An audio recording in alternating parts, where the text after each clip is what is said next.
thousands gathered for a Remembrance Day ceremony. The somber day is a time to appreciate the men and women who bravely served our country and a time to remember those who never returned home. Kelly Botello has the details. The last post, the traditional final salute to the fallen. Thousands listened at the Canadian Warplane Heritage Museum this morning.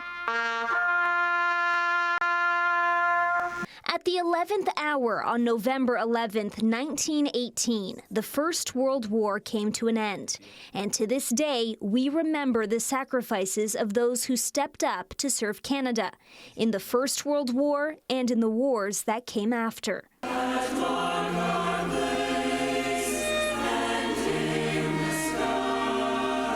And then a moment of silence. The only sound, the roar of the Lancaster up above.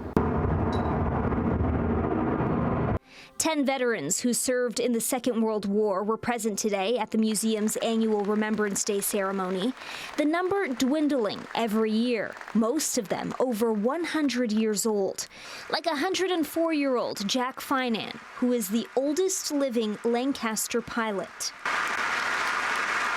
100-year-old Sylvia Morgan, 100-year-old Walter Decker, 100-year-old John Mitchell, 98-year-old Arthur Sullivan, 100-year-old Doug Iverson, and 100-year-old Ron Zabarok, all veterans who in one way or another made a difference in the Second World War, some so eager to serve that they lied about their age, like 97-year-old Malcolm Andrade. I figured it was my duty to do so when I could see what was going on around me and what the Germans had done to us at home. At just 17 years old, Andrade flew Spitfires in the Royal Canadian Air Force. He went to pilot training during high school, and so he was ready to serve, and so he flew at the tail end of the war and was 17 when the war ended. You must be so proud of your dad. Yeah. 100-year-old Mary Thompson did her part, too, when the war began.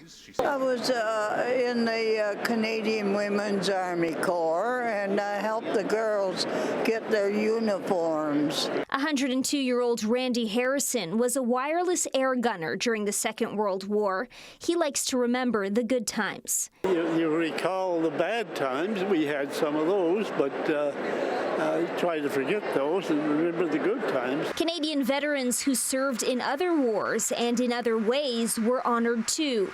Fighting for our freedom took away so much from their families. Sometimes when I come home, I was away so often, my kids looked up at my wife and said, "Who's that?" All of the veterans I spoke with today have one common opinion about war that they want the younger generation to know. First thing is they should never start wars.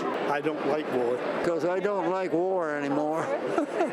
But if they want to be helpful to their country, study their country first. The past remembered as wars continue to plague the world today.